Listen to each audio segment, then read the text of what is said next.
Hello and welcome. आप देख रहे हैं हमारी खास पेशकश आईपीओ एक्सप्रेस, जहां हम आईपीओस पे चर्चा करते हैं और दो आईपीओस जो है वो अब हमारे बाजार को हिट करने वाले हैं। एक तो कर चुका है, एक है बिलियन ब्रेन्स गैरेज वेंचर्स, जिसे हम ग्रो के नाम से जानते हैं। और ये आईपीओ के बारे में बता दूं पहले आपको।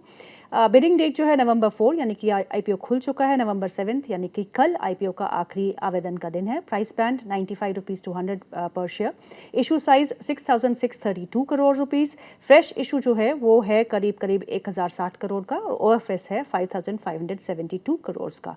और दूसरा इशू जो 7 नवंबर को खुलेगा वो है Pine Labs. Bidding date November 7 to November 11 और प्राइस बैंड 210 रुपीज़ से 221 पर शेयर के बीच में है। और आईपीओ इशू साइज जो है वो 3899 करोड़ का है। इन दोनों आईपीओ पे बात करने के लिए हमारे साथ बहुत ही खास मेहमान जुड़ चुकी है, आपकी favourite miss Aastha Jain, senior research analyst at Hem securities. Aastha, आपका बहुत बहुत स्वागत है एक बार फिर इस कार्यक्रम में। Thank you, Geetu. Thank you for calling me on the show, and good afternoon to everyone. It's a pleasure to host you Aastha, always. चलिए, ग्रो के आईपीओ से हम शुरुआत करते हैं। ग्रो के आईपीओ में अभी तक तो आवेदन जो है वो ठीक ठाक ही आए हैं। सब्सक्रिप्शन तो फुली सब्सक्राइब हो चुका है इशू, लेकिन अभी भी आधा दिन, एक दिन बचा हुआ है। नवंबर 7 is the last day for bidding. इस आईपीओ में आपके व्यूज़ क्या बन रहे हैं इस समय? जी बिल्कुल। देखिए, अगर हम ग्रो की बात करें, जो कि बिलियन ब्रेन्स गैरेज वेंचर्स के नाम से भी है, तो ये कंपनी जो है ये बेसिकली डायरेक्ट, जिसे हम बोलते हैं कि सीधा कस्टमर डिजिटल इन्वेस्टमेंट में है, तो they are direct to consumer जी डिजिटल इन्वेस्टमेंट प्लेटफॉर्म प्रोवाइड करती है। और इसमें ज्यादातर वेल्थ क्रिएशन अपॉर्चुनिटीज रहती हैं।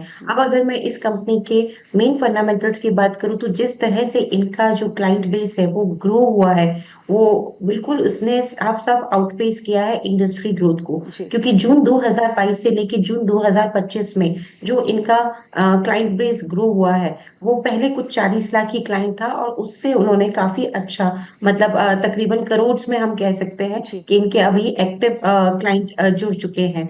तो अभी मुझे ऐसा लगता है कि जो ये ग्रोथ आई है, ये 41% सीएजीआर से आई है जून 2022 से 25 के बीच में। अब अगर मैं वहीं पे एनएससी या फिर मैं इंडस्ट्री की ग्रोथ की बात करूं, तो वो सिर्फ 7% सीएजीआर से ग्रो किया है। तो सबसे पहले मुझे जो इस कंपनी में पसंद आया वो इसका ग्रोथ है, क्योंकि बहुत स्ट्रॉन्ग ग्रोथ इन्होंने as compare to industry benchmark यहाँ पे पोस्ट की है। दूसरी तरफ अगर हम बात करें, तो ग्रो जो है वो एक वेल नोन ब्रांड हो चुका है, हम सब जानते हैं। और चाहे से ये सिटीज ही नहीं, इन्होंने विलेजेस टाउन्स में भी इनका कवरेज है, तो वो भी एक है। और अब ये तकरीबन हम कह सकते हैं कि टॉप 5 ब्रोकर्स में इंडिया में इनका नाम आने लगा है। तो वेल नोन ब्रांड है, बहुत स्ट्रॉन्ग इनकी ग्रोथ है।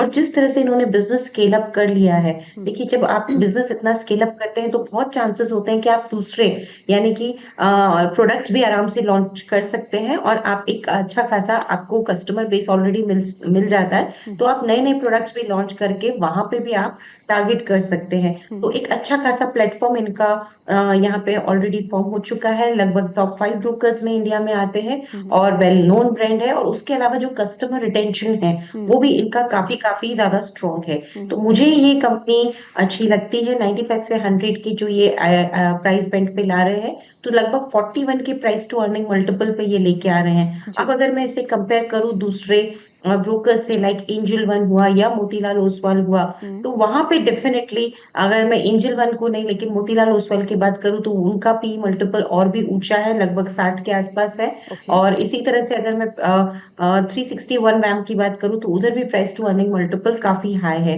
तो ओके इन्होंने जो प्राइस टू अर्निंग मल्टीपल पे लाए हैं, ये ठीक ठाक प्राइस टू अर्निंग मल्टीपल पे लाए हैं। थोड़ा और नीचे लाते तो बहुत अच्छा रहता, लेकिन इन स्तरों पे भी मुझे लगता है इसमें रिमेश करना चाहिए। तो सब्सक्राइब की रेटिंग मैं इस आईपीओ को दे रही हूँ। लिस्टिंग गेन के लिए भी लगाइए, लंबी अवधि के लिए भी लगाइए, और दोनों ही नजरिए से इसमें सब्सक्राइब की राय है।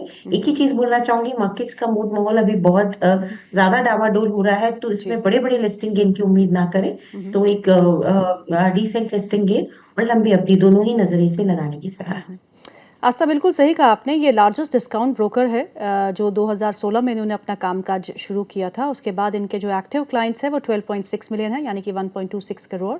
और मार्केट शेयर अगर इसकी बात करें तो 26% मार्केट शेयर जो है ग्रो का इस डिस्काउंट ब्रोकिंग सेगमेंट में है। लेकिन कुछ रिस्क फैक्टर्स भी है आस्था। अगर एक मेजर रिस्क फैक्टर है जो रेगुलेशंस में बदलाव से भी कर रहा है इन टर्म्स ऑफ डेरिवेटिव्स पे लगाम लगाना, उससे उनके वॉल्यूम्स कम हुए हैं। जिस CAGR की आप बात करते हैं, वो पीरियड भी है जहां मतलब कोविड के बाद एक रुझान रिटेल का बहुत बड़ा था और इनकी क्लाइंट एक्विजिशन बड़ी फास्ट हुई थी और क्लाइंट एडिशंस भी उतना तेज़ी से नहीं बढ़ रहे हैं। बट यस, हमारी पेनिट्रेशन उतनी नहीं है और आने वाले समय में बहुत सारे लोग जो है वो स्टॉक मार्केट से जुड़ेंगे एंड ऐसे प्लेटफॉर्म्स को ज़रूर फ़ायदा मिलेगा। पर एक मेजर रिस्क फैक्टर जो लेके आप चल रही हैं इस ग्रो के IPO में।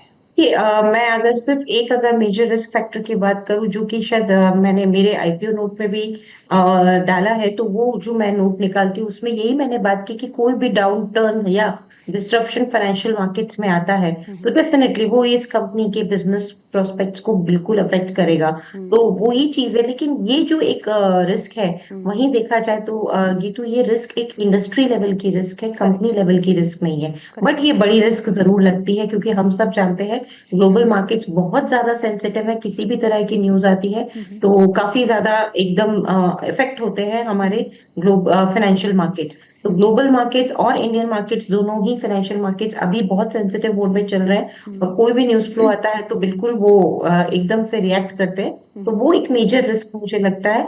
बट मुझे ये लगता है कि लॉन्ग टर्म में जो इन्होंने ग्रोथ दिखाई है और ये business is here to sustain, ये बिजनेस यहाँ पे सस्टेन करेगा क्योंकि इनका जो एवरेज रेवेन्यू जिसे हम आरपू भी बोलते हैं, एवरेज रेवेन्यू पर यूजर, वो भी इनका काफी मजबूत है और टॉप 5 ब्रोकर्स में ये जिस तरह से पहुंचे हैं क्योंकि देखा जाए तो वो भी एक तारीफ पे की बात है।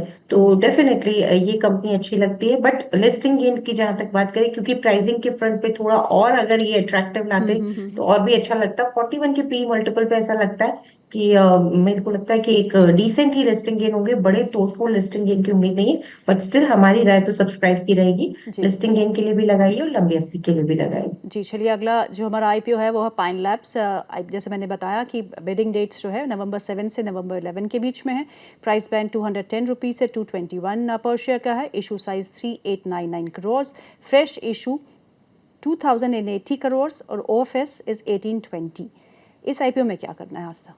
ठीक है, पाइन लैब की बात करें तो एक तरह से टेक्नोलॉजी कंपनी के तौर पे हम इसे मान सकते हैं जिनका कि फोकस होता है कि डिजिटाइजिंग कॉमर्स को करना, यानी कि डिजिटल पेमेंट्स की बात करें या इशूइंग सॉल्यूशंस की बात करें तो वो वाला काम ये करते हैं। और ये किसको देते हैं? मर्चेंट्स को देते हैं, कंज्यूमर्स को देते हैं, एंटरप्राइजेस को देते हैं, फाइनेंशियल इंस्टीट्यूशंस को डिजिटल पेमेंट सॉल्यूशंस प्रोवाइड करते हैं। तो ये इस तरह की कंपनी है। अब अगर मैं देखूं तो देखिए इन तरह की कंपनियों में डेफिनेटली हम जब फाइनेंशियल्स खंगालने जाते हैं तो यहाँ पे अगर आप देखेंगे तो फाइनेंशियल्स में इतना जो बॉटम लाइन है वो मजबूत नहीं है क्योंकि नेगेटिव रही है।